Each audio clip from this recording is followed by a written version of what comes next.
And now, the general weather around Alaska. Okay, starting off with tomorrow's fire weather forecast.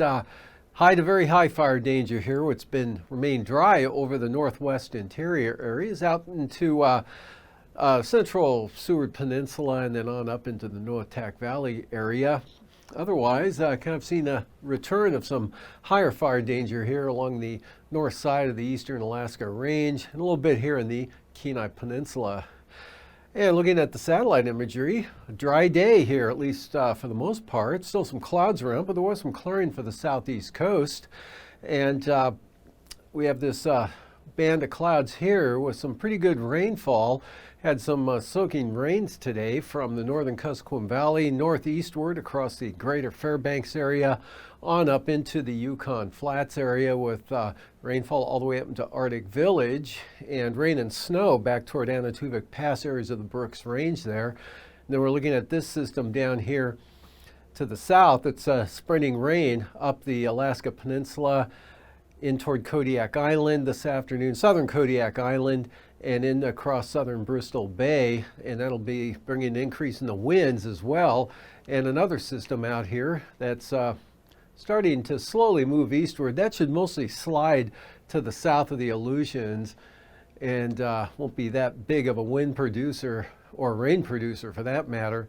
Forecast for tonight, you can see that pushing eastward here, staying mostly to the south of the Aleutians. Light winds, dry conditions over much of the Bering Sea. This moisture staying up here to the northwest.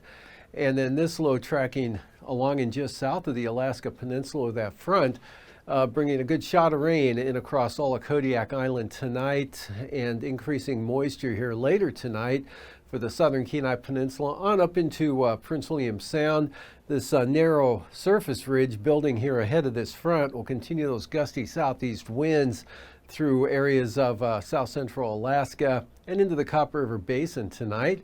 And this area of precipitation kind of holds steady there, but begins to narrow and will start to lighten up throughout the night. But there'll be an area here that'll see just about constant precipitation going through the night.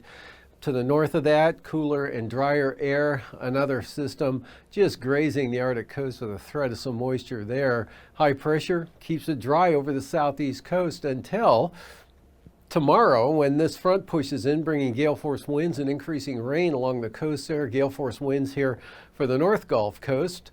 And wet conditions continue back down toward Kodiak Island.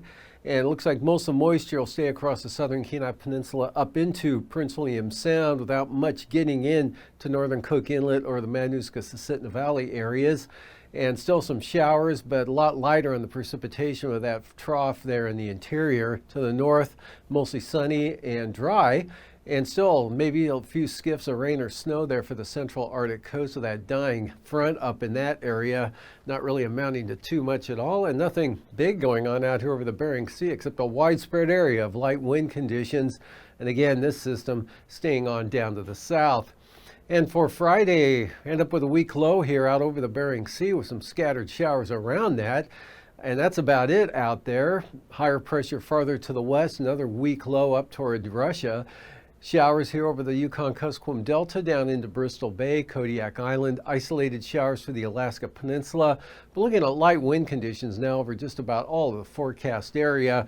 And for Friday here, seeing increasing sunshine and should see an upswing in the temperatures again for the central and northern interior. Still again some scattered showers and isolated thunderstorms here, possibly from the White Mountains around Fairbanks down into the Alaska Range, maybe possibly the Talkeetnas, but generally a partly to mostly cloudy day for south central Alaska with a few sun breaks and showery conditions over the southeast coast. And for the day on Friday, that system kicks in to the panhandle there with higher pressure here along the North Gulf Coast. So looking at some shower activity here through the central and southern areas of the state, with the northern areas seeing mostly sunny, dry conditions on Friday all the way up to the Arctic coast.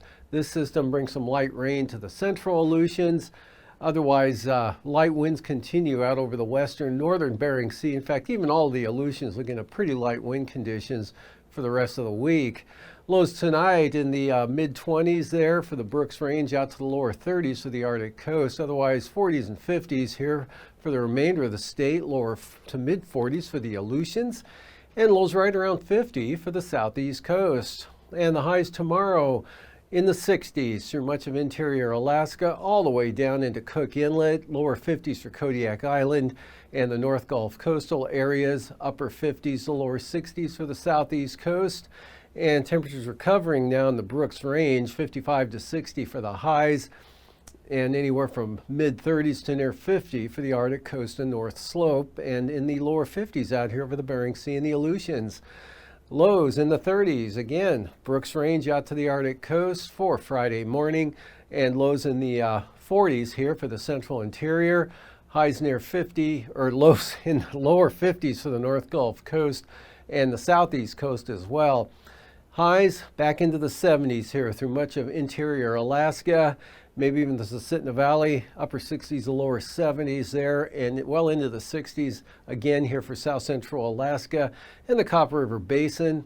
Staying on the cool side there for the Panhandle, upper 50s to lower 60s, and upper 40s to lower 50s out over the Bering Sea and the Aleutians.